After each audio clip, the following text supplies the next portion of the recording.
Hi, I'm Dr. Russell Friedman, and today I'd like to talk to you about Quantum Spinal Mechanics 3, QSM3. One of the amazing things about QSM3 is that it uses four very important foundational principles: tensegrity, vitalism, orthogonality, and upper cervical. All four key cornerstone pieces for corrective biomechanics in chiropractic. So the first piece, tensegrity, was coined by Buckminster Fuller, and what he said is the body is wrapped in a myofascial envelope and that the body is actually blown up like a balloon. So the fact of bone on bone or spine on spine like bricks, like a house, just isn't so. And that's proven by that when we bend over, we actually don't break in half like a building would break in half. So the body is distributing weight and pressure equally in a balloon no matter where it turns. So the fact that we could be tensegral, or may be tensegral, or are tensegral, is a very new concept in biomechanics today. And Dr. Ingber, PhD, Harvard Medical School, is also an advocate of this approach for postural biomechanics. So tensegrity, the amazing thing about it is that when the body is up and open, blood and oxygen and nutrition are flowing equally and balanced. The next piece is vitalism. Vitalism was obviously is a foundational component in chiropractic. It was talked about by D.D. Palmer about with tone. And vitalism is the paradigm that the body is a whole unit. Whatever is happening in one place is affecting the whole unit, and that the body should be looked as a whole unit. And one of the things that I see in chiropractic today is that we have this bone out of place mentality. One bone out of place. Well, if you look at a full spine x-ray, you will see that that is absolutely an impossibility. Such an impossibility that even the approach that we take to fix it, that we fix one bone out of place, is also an impossibility. Because the body, you cannot move one bone into place because the body is what's called a closed kinetic chain.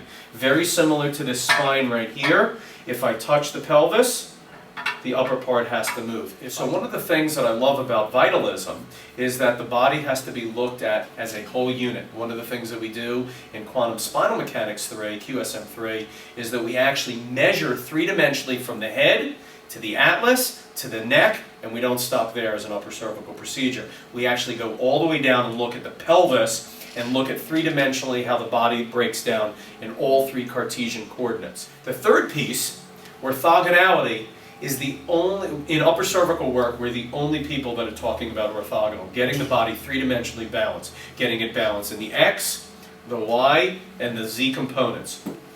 So in upper cervical work, we are about three-dimensional balance. And why?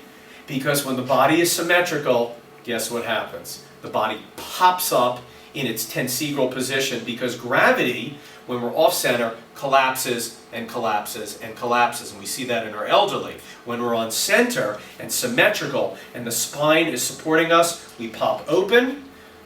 The muscles are open, the muscles are symmetrical, the discs are now up and open, no wedging, no degeneration, no osteoarthritis, no joint issues because the body is centered, and the biggest piece of all is the brain and the spinal cord, our nervous system, our power system, the thing that runs everything in our lives. Okay, the communicator in the body, the central nervous system, is balanced, symmetrical, and least stressed.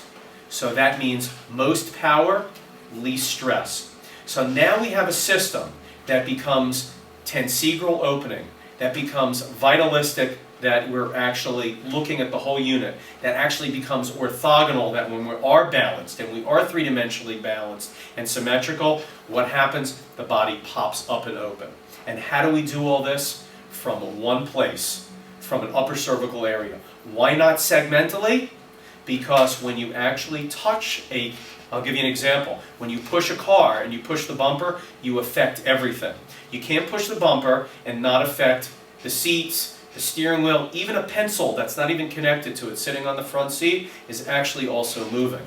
So let's look at this analogous to the spine. If you fix a pelvis, you push on a pelvis, what did you actually have to fix as well and move as well? You had to move the atlas. You had to move the head. You had to move T5, T7, every single bone, and not actually every bone in the body, but actually cell in the body. So when you go ahead and you're segmentally adjusting and you push on a PI ilium, guess what you're also putting force into? The atlas. And that would be a great concept, is to fix everything from one place. The problem is that the full spine segmental chiropractor then goes ahead and touches other places. So if he's touching another place, so if he just moved the PI ilium, put pressure into the ilium, put force into the ilium, corrected the ilium, he had to correct everything else. And then if he goes ahead and corrects something else, he has to knock out the pelvis. So upper cervical work, because the body is a closed kinetic chain and energy in is received by the whole unit, has to come from one area. That's my cell for the upper cervical area. But the closer for the upper cervical area, and why the upper cervical area, is because the anatomy of the upper cervical area is the skull and the atlas, and C2 surface is the ball, the cup, and the ball that fits back into the upper cup. Is that this area right here doesn't have a disc, and we can actually tilt it either way, three-dimensionally move the head to send energy down the body in any way that we want. So it's kind of like the steering wheel for the body.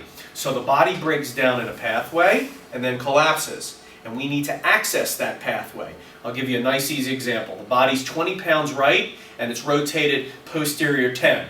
Well, what would you do to correct this? Somebody, even a 5-year-old would come and say, let's push it right to left and back to front, posterior to anterior.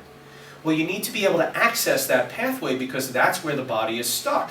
And if you notice, as I lean out, every single bone comes with it. We just don't know where it is. There is nobody that can look at a spine on an X-ray, on a full spine, and say, that bone's out of place and everything else is perfect. Can't say that. And nobody can look at a full spine view with the body off center and say, that's the cause. And we use indicators in chiropractic that don't tell us the cause either. Well, it's hot there. Its leg is short, the atlas is out, there's wedging. All they do is indicate that there is a spinal misalignment. So QSM3 is the only system in chiropractic that uses a vitalistic approach. It uses a tensegral approach to restore tensegrity.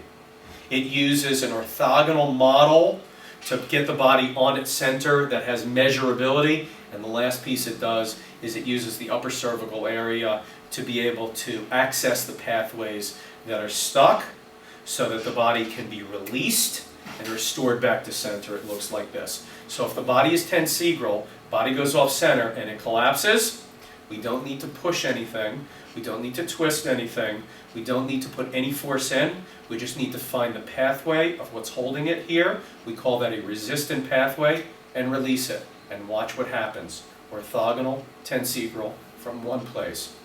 Thank you for visiting with me today. I'm Dr. Russell Friedman.